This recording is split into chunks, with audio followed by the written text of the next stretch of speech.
And I had a long and detailed introduction for Mr. Baker. And that long and detailed introduction is on my PC at home. So Mr. Baker has spoken to us on two occasions, and I think he has done a very good job, if my memory serves me correctly, and he has a lot of several years of doing research and Mr. Baker, are you ready? I'm ready. Okay, thank you. I guess, and away we go. I was pleased to see that your group does the Pledge of Allegiance. When I first began doing genealogy presentations a dozen or so years ago, I think most of the genealogy associations were doing the pledge, but over the years, I think a lot of them it's kind of faded away. So, and especially now that we have this 250th year, I think it's kind of appropriate. Today, we're going to talk about the Civil War records, and you see that some of those records will be uh, for what happens during the war. Then we get additional records after the war. We get it for both sides, the Unions and the Confederates, and mostly we get it for the person who was in the military, but also sometimes we get some of their families and the widows and things like that. To put this whole Civil War thing in perspective, compared with the USA today, look at that. In the year 2020, that's our last census, we had about 330 million, give or take a few people. But here it was, let's see, that's 160 years ago at the beginning of the Civil War, about only 10% of that group. So we're dealing with a much more finite number. And out of those 31 million, about 3 million of them, a good proportion, were involved serving one way or another in militias or whatever. And so just to again to put that in perspective, if we had that kind of thing today, you can hardly imagine how many people would be in the military. So we had a high proportion of people. And when you add their families in, you can see that a good number of people were affected. 4 years the war lasted, and there was a lot of data. Whenever there's a big war, there's a lot of data.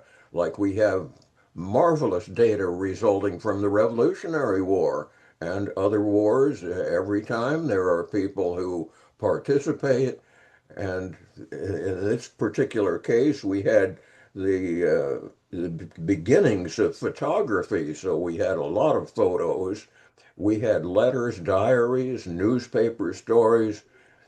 This was really a well documented war. Now, among the different kinds of records, we're going to talk about the wartime records. That's mostly going to be the service records.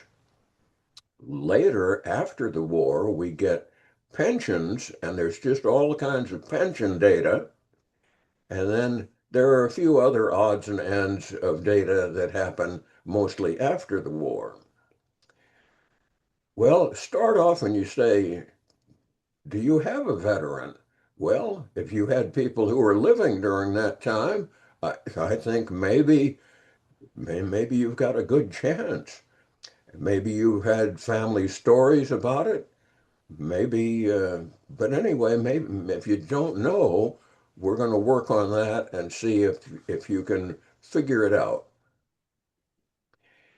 There is a fine website, and it is run by the National Park Service. This seems like a peculiar thing, but that's the way it is. Things are not always what they seem or what you would imagine they are. So we go to that database, and it's called the Soldiers and Sailors Database. And you see where the blue arrow is on the left. Once you get to this site, you can then choose whether or not you want to further investigate some of the soldiers or sailors or some of those other categories. So this is the big database, and as I say, it's run uh, by people that you wouldn't think that they are. Now, how do you navigate this site? Well, there are instructions. And so back here, see where the blue arrow is? You can click on soldiers if you think your veteran was a soldier. And my ancestor, Harmon Tracy, I think he was. So let's put his name in. And we put his name in, and you can see, I'm going to make this a little larger for you.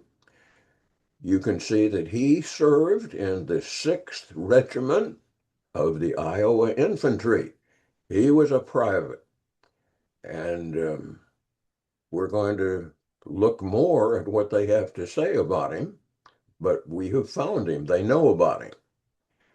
So that gives his name, Harmon A. Tracy, and I know his middle name was Augustus, so this is the right person.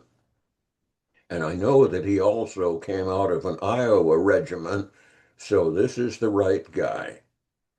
So now the first thing we're going to look at is to see what his military service record looks like. Now, I put the number in $25 to order one of those. You can never tell what the government's going to charge you, and they're always raising the price. So, something like that. Now, this record is going to, second bullet, it's going to detail his service activities, the locations, where he went, what battles, did he get promotions, was he in the hospital, and so on. And I think if you know your ancestor served, it's more interesting to find out about him and about where he went if you have a better feel for it. So here we've clicked further on what do they know about Harmon Tracy.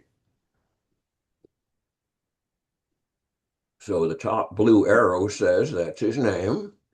And on the left-hand side, it says he was mustered in Keokuk, Iowa.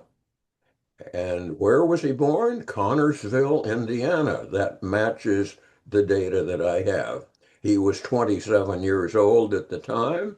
He enlisted in 1862. And it describes him, his eyes, his hair, and so on. So you have a general look at the man.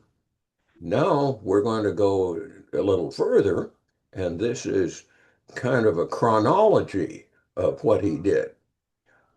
So at the middle there, January 1863, that's when he was recruited.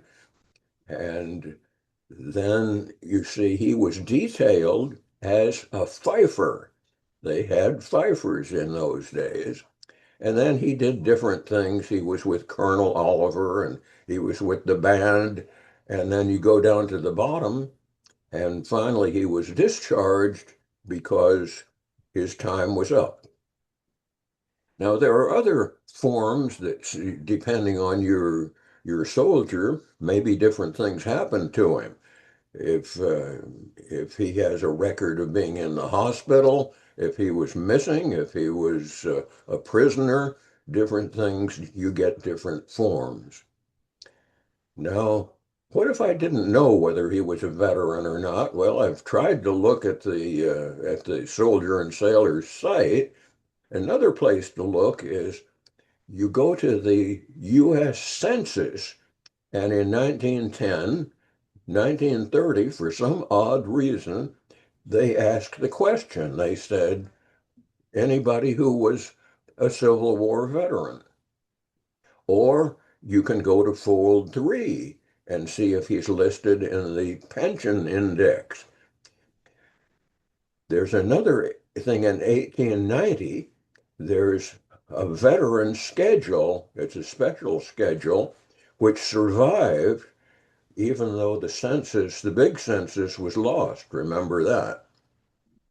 So here we've gone to the 1910 census, and we'll look at my man, Harmon Tracy. And here they've pulled out of all this information from the original, but they have not stated whether he was a veteran. It turns out, excuse me, you have to look, see the top blue arrow. If you turn your head sideways, it says, is he a veteran? And then down at the bottom where we get his name, and then on the right-hand side, it checks the box. So you can find out. But you need to go to that original data to find it. Now, we all know that the 1890 census was lost, but not quite. This census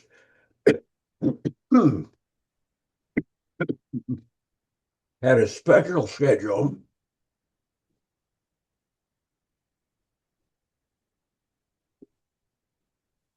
for the Union veterans, or if they were dead, they're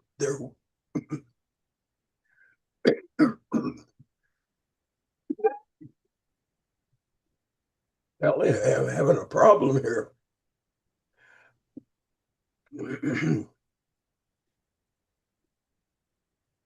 Well, it turns out Harmon was not in that special census.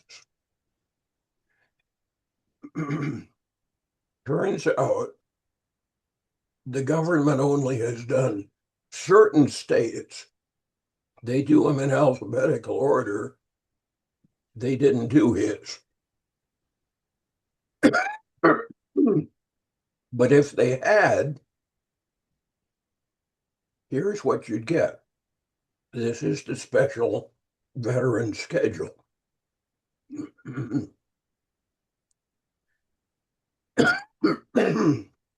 Now, in the old days of doing genealogy, we looked at the books.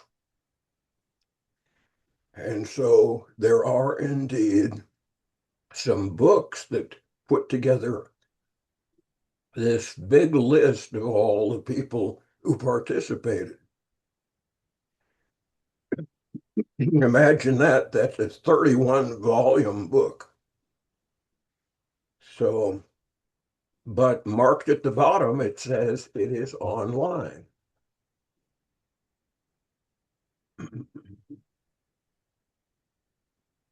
Now, let's move on and talk about the pension records, which can really be the very best source of any kind of good information that you're going to get.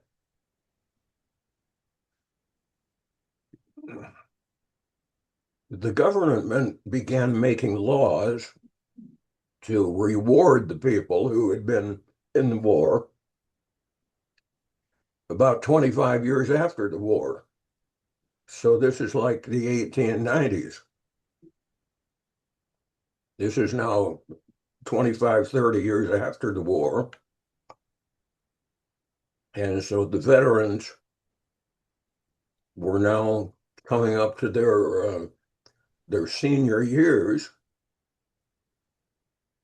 The fact was, in those days, a lot of people didn't even live to be 65.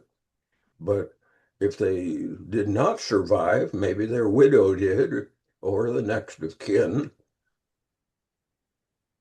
So there are federal pensions.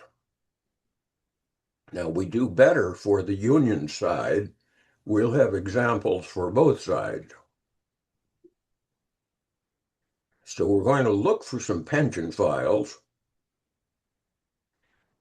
Let's start off, we'll go to Family Search, and we'll find the pension index. So you go to the catalog and you take step by step, and you're going to get this list of all of the veterans. So that's what we've done here. Now we're going to put in the name Harmon Tracy, and they've got him because apparently he's got a pension. He's got an application in there. Maybe his wife does too. Indeed, here's one with his widow, where the blue arrow is, Martha Tracy. So it says that he was in the Iowa Infantry. Now, in order for people to get their pension, they had to really be vetted properly. So they had to, they had to be able to dot all the I's and so on. And sometimes it was easy, sometimes not. There were investigators throughout all the different states who would ask questions and verify, yes, this was the man, he was in the war, he deserves a pension. And within that data, there can be all kinds of really good data. So where do you find this? To see if they've got it, you can go to the Fold 3 site, that's the big military site, and I point out that that's free at the Family Search Center. And other than that, you have to pay for it. Or you can look at Ancestry.com, or you can go for free at the Family Search Center. Now, the original repository, NARA, that stands for something, that's in Washington, D.C.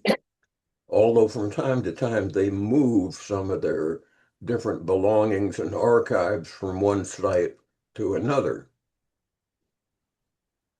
Now, you certainly would want to verify that your veteran has a file before you order it.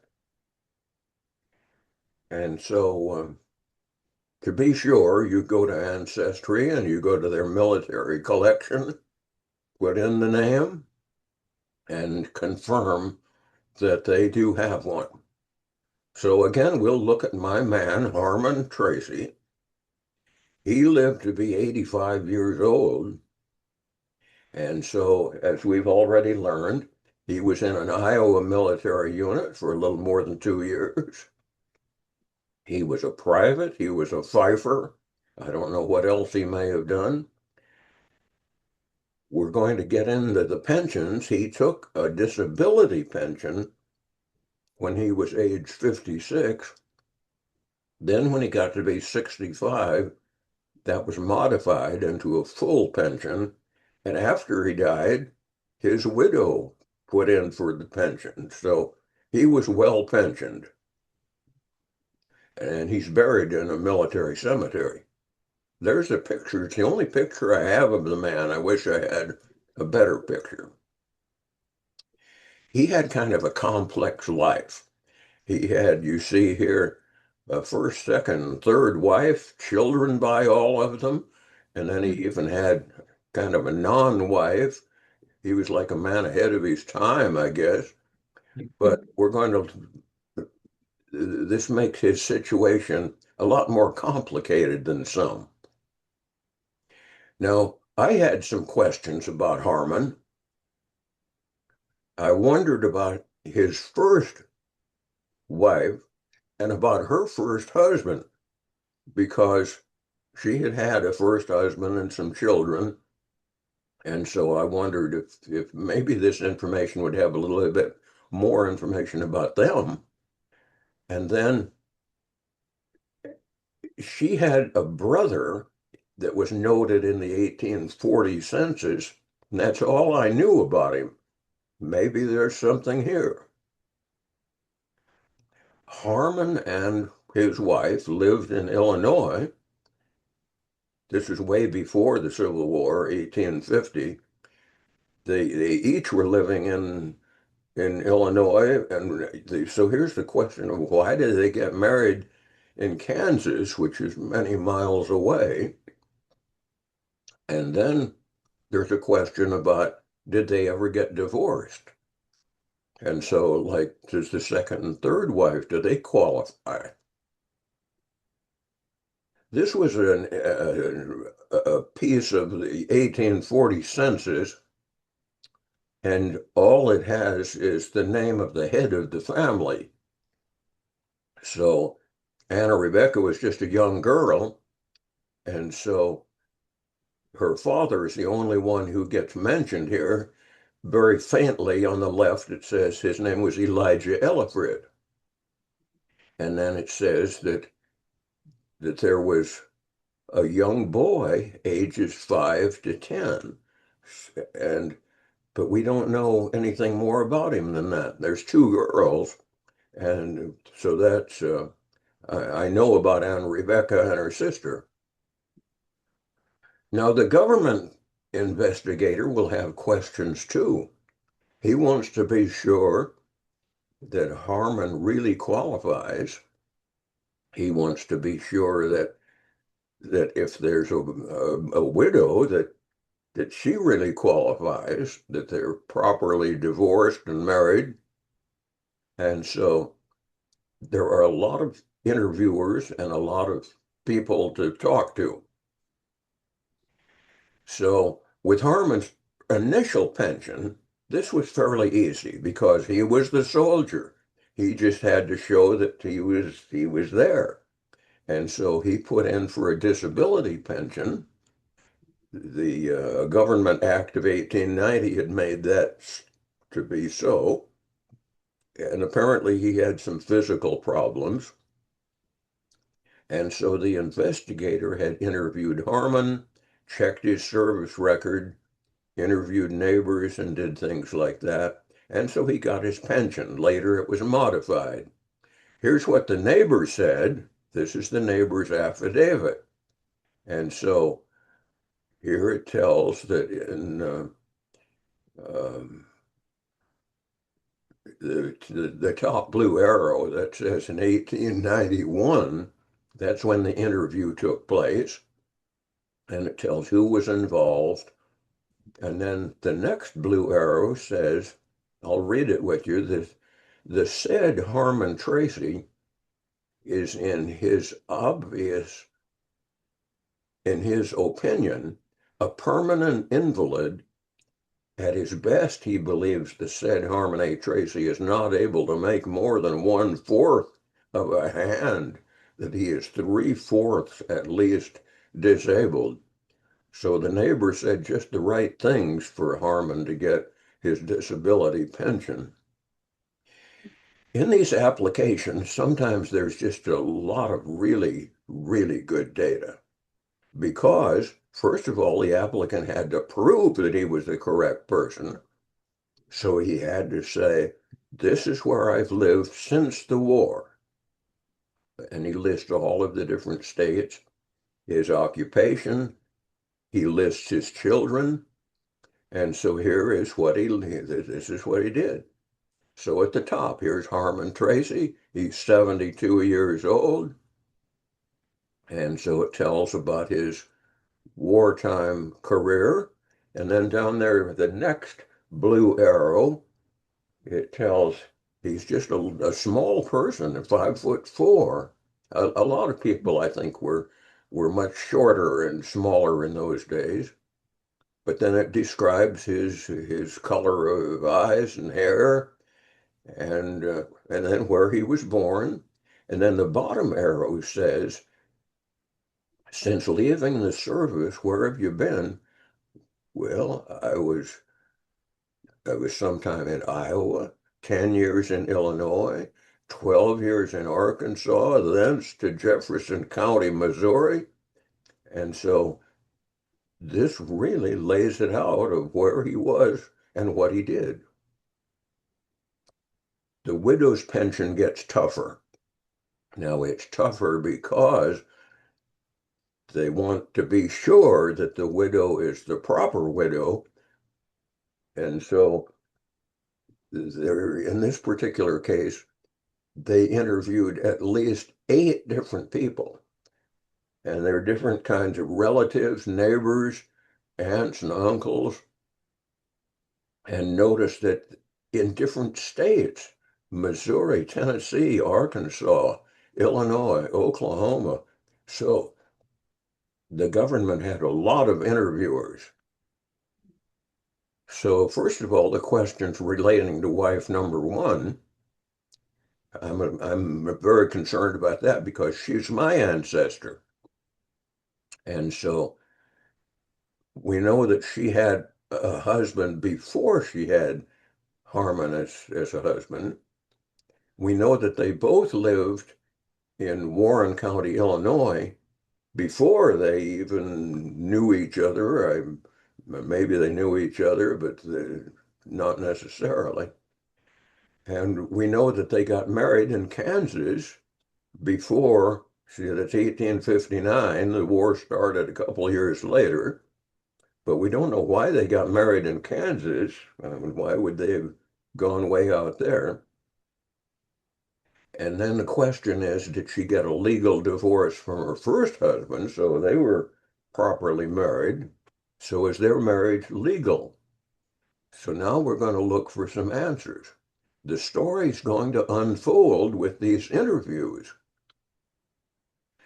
Anna Rebecca's first husband, it turns out, left her in Warren County, Illinois, and he went to Missouri and got a job. I think he was a school teacher. And so, not to be reckoned with, Anna Rebecca traveled, and see, this is 1859, but nevertheless, she traveled all the way down there to Missouri and she found him. She tried to reconcile, and while she was there, it happened that the Tracy family had moved there from Warren County, Illinois. Apparently, they did know one another in Warren County. The reconciliation failed. McAllen, however, agreed to give her a divorce. This was the story. And so they traveled to Fort Scott, Kansas. Apparently, the rules in Kansas were easier. And so that's where they at least maybe got divorced, and that's where they got married. The investigator who's asking all these questions could not find any solid divorce data one way or the other. So he decided, I guess, that the marriage must have been legit. They lived as a couple for some 14 years. And then later, and we'll see one of the interviewees is a grown son, and he tells the son and quotes this for the interviewer that he loved his wife, but she was really hard to live with. So the investigator asked different interviewees about a divorce, and nobody thought they ever really divorced. They just separated. And then besides, it turned out Anna Rebecca had died before Harmon by about 3 years. So that next wife was off the hook. Now, here's a little sidelight that was interesting to me. I showed you in the 1840 census that there was a possible brother. He was between 5 and 10 years old. His name isn't even there, just a tick mark. This brother was not in the previous or the next census. There is no other record of him. But among the people who got interviewed, one of Anna Rebecca's children says he mentioned this brother. He named him, and he said that he had died before he became an adult. I thought that was really a great new family finding. Now let's go to the great big pieces of paper. There's just sheet after sheet, legal paper, and this is like 14 inches long. And so the top downward arrow says that this was an interview that took place in 1921. Harmon had died in 1919. So here is the examiner who asked the questions. And then on the left side, see where number 1, 2, 3, 4, 5, 6, 7, 8, they show each line of information.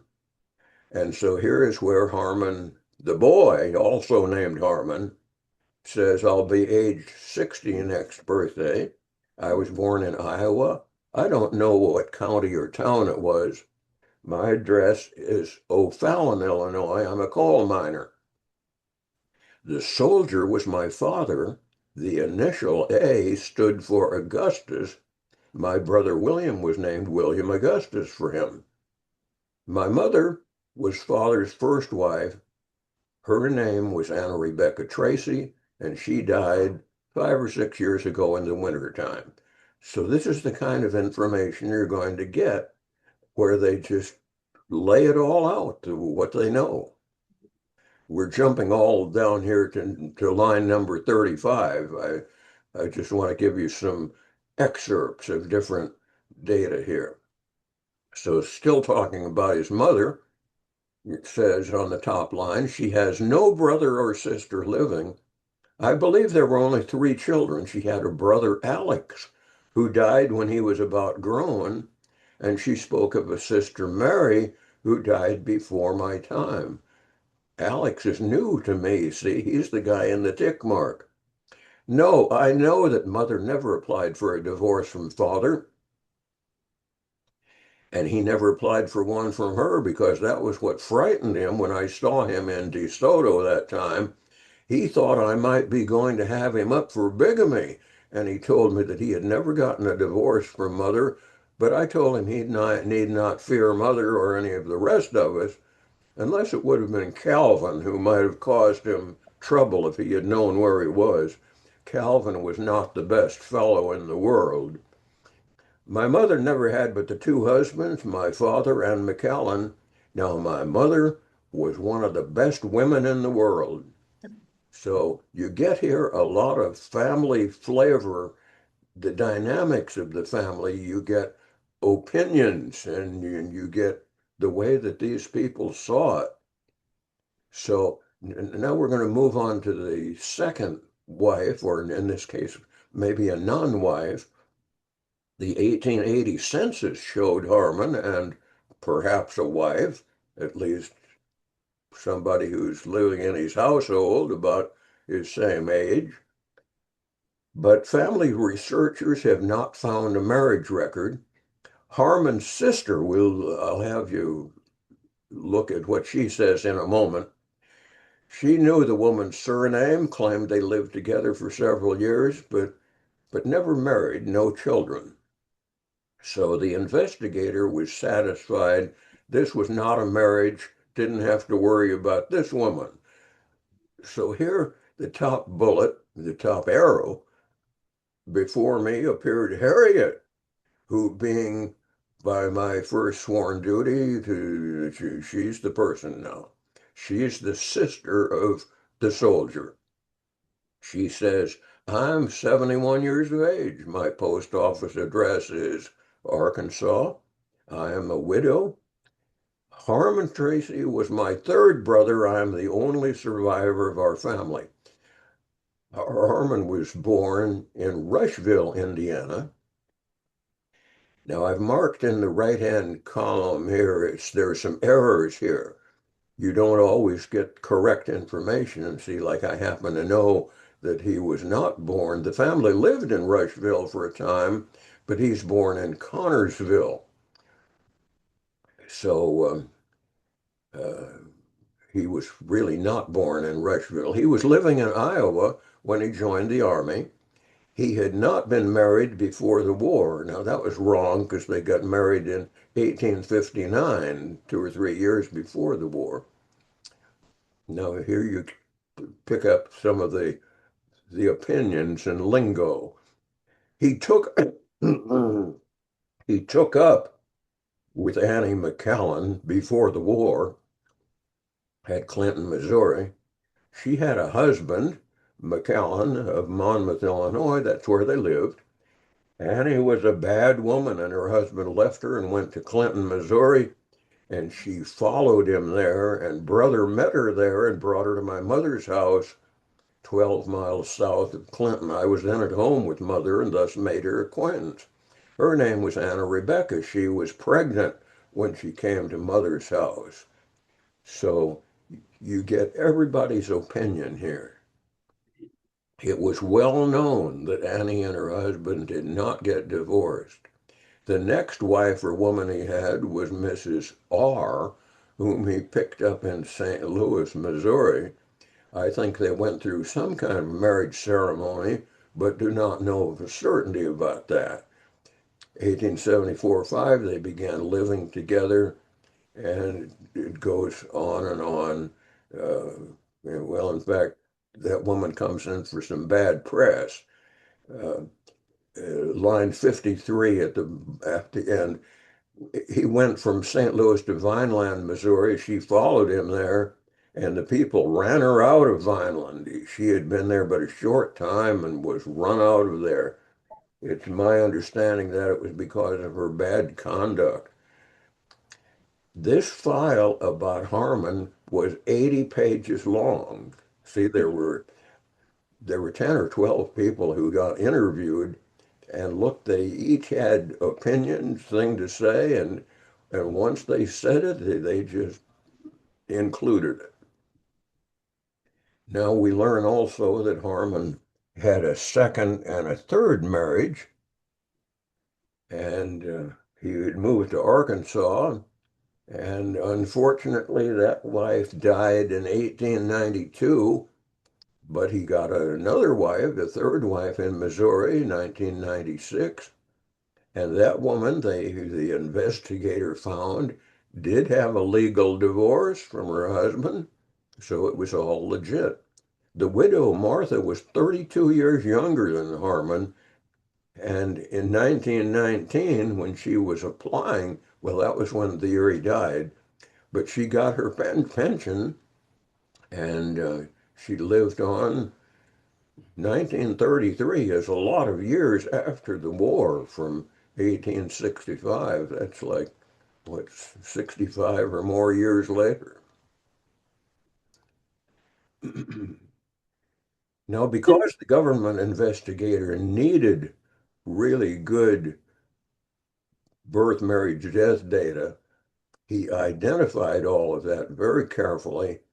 And so we have really good information about Harmon and his three marriages and the divorce data as appropriate.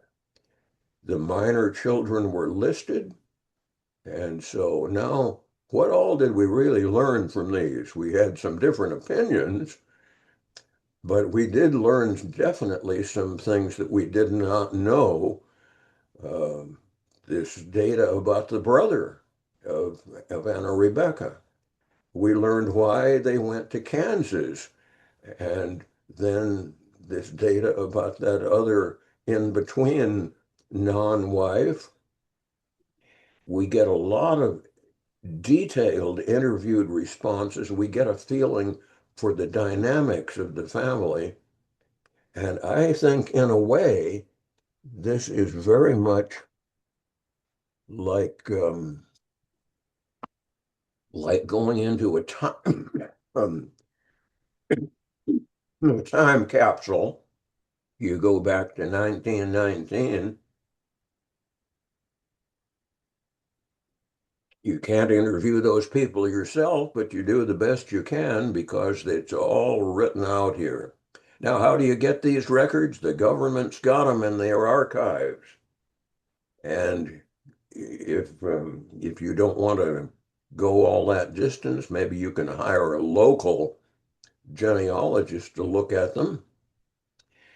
And again, that cost, the $80, you never quite know what the government's going to charge, but if your information is as interesting with the family dynamics as mine, you can see this is really worth it.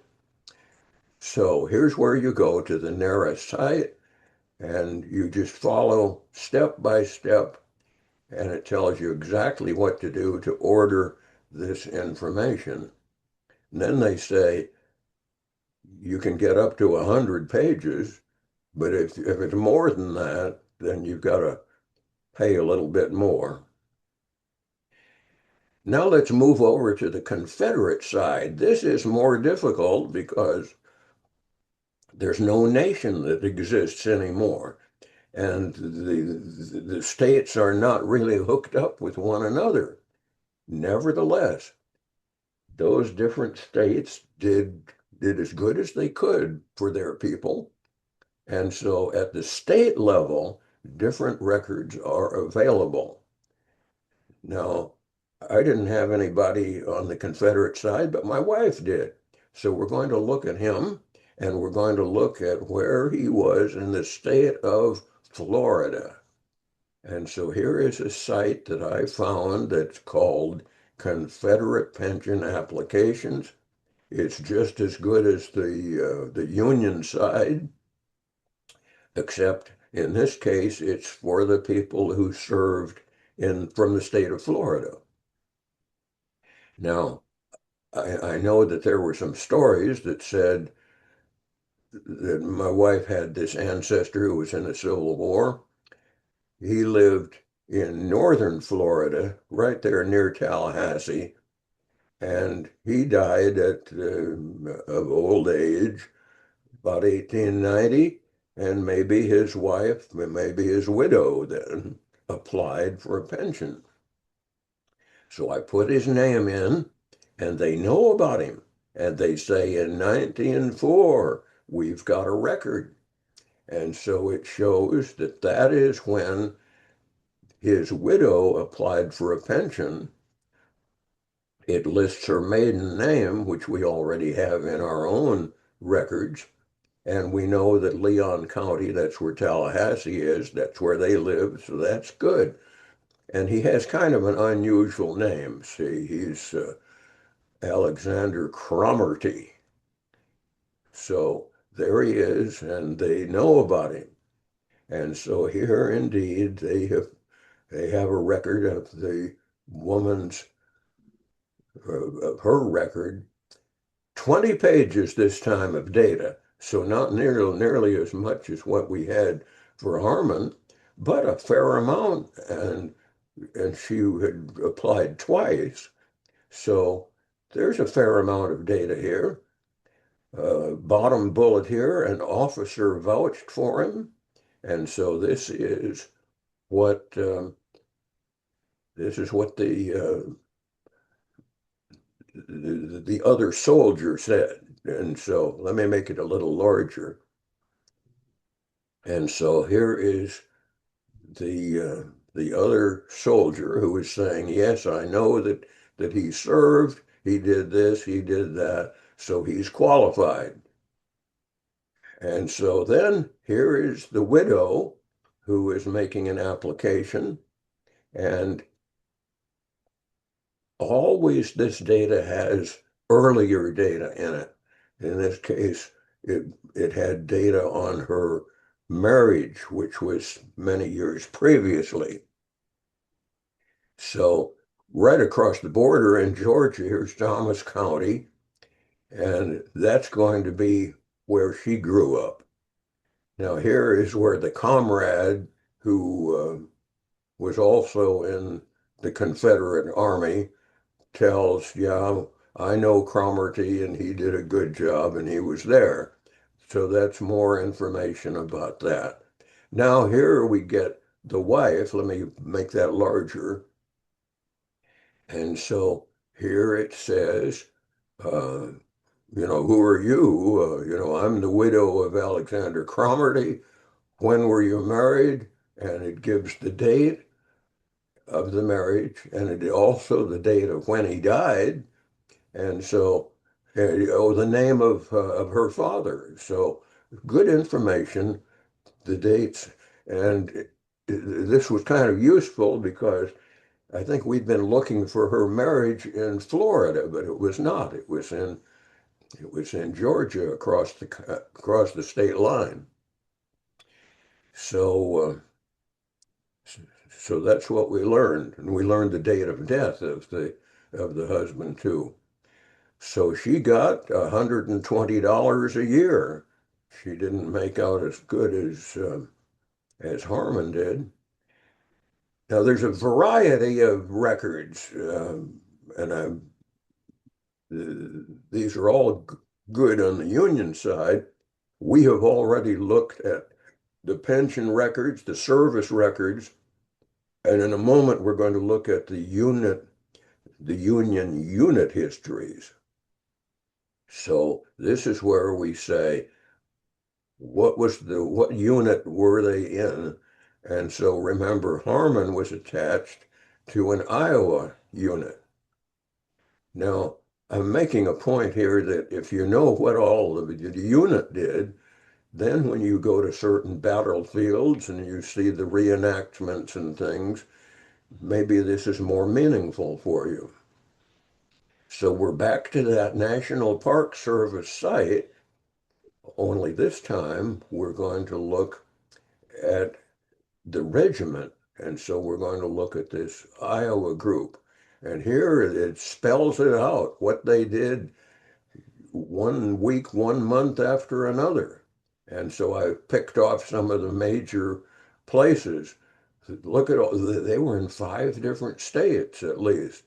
They were in just a whole host of battles. And it seems like that their battles coincided very much with where Grant was in most of the war, or maybe it was Sherman. We've got to figure that out. Just to show you here the list of soldiers, there were 1,500 people in that regiment, and a good number of them died one way or another. Here's a picture of them having their fancy activity there, and look at the drummer and the fifer. And there's a fifer, much like Harmon. All right, there were volunteers initially. After a while, people got tired of volunteering, and so there was a draft on both sides. And because of that, there were military censuses to see who was available. And they had one of those for the state of Illinois, where I had another relative, another ancestor. He did not serve. He was a little older, and but he's still listed among the people who are presumably able-bodied. There are marshal records, and they match each congressional district, so you can know that there's a lot of them. And so the provost marshals, they did a variety of services. They have records. The prisons have records. And after the war, there are veterans groups that have records. And there are hospitals, possibly. I didn't find many of my people in the hospitals, so I have nothing really to report there.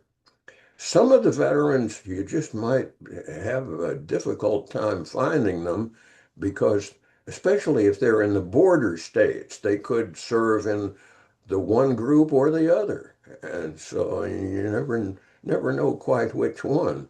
And by the way, my man Alexander Cromarty was hard to find. The reason being his name was not spelled properly in on the site, but it's close enough that I know that that's the guy. There were military cemeteries, and I could show you where Harmon Tracy is buried. We have come up to the close, so I think that we've now made the point that there is an abundance of Civil War data. You just need to sort through it to see what you need and verify that your ancestor served. And you can go to that national park site and you can go to Family Search and see where they suggest you can go. So we have come to the end. Now let me see if if I have a way here to,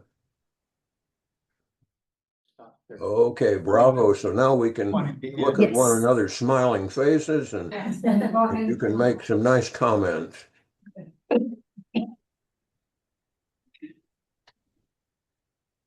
Like, I think that was a very good presentation. I learned some things I never knew, so maybe we can give him a round of applause. Yes. Does anyone Hey, want a thank you. question? You can dive to find out. Yes, question. Okay, if you have a relative you knew was killed in Gettysburg, but you can't find where they're buried, is there any way you could tell me where to search? Were you able to hear the question? I'm going to make it a little louder so that I can hear. Okay. Okay, You can repeat it up here if you like. yeah, Yes, you could get closer. because that's my roadblock. No, no worries. So you can. If I know I have a relative from Texas that died at Gettysburg, but I can't find anything about burial, or where would I look? I think you start off with that National Park Service site. Okay, You know, he should be there. okay, now, then just the National Park Service? You know, Okay. that's in the handout as well. Okay, thank you. Anyone else have another question? Nobody Well, else? this is very important. We thank you a lot, and everybody can now maybe find some of those long lost Civil War relatives that they haven't been able to find before. For information, thank you. Yes.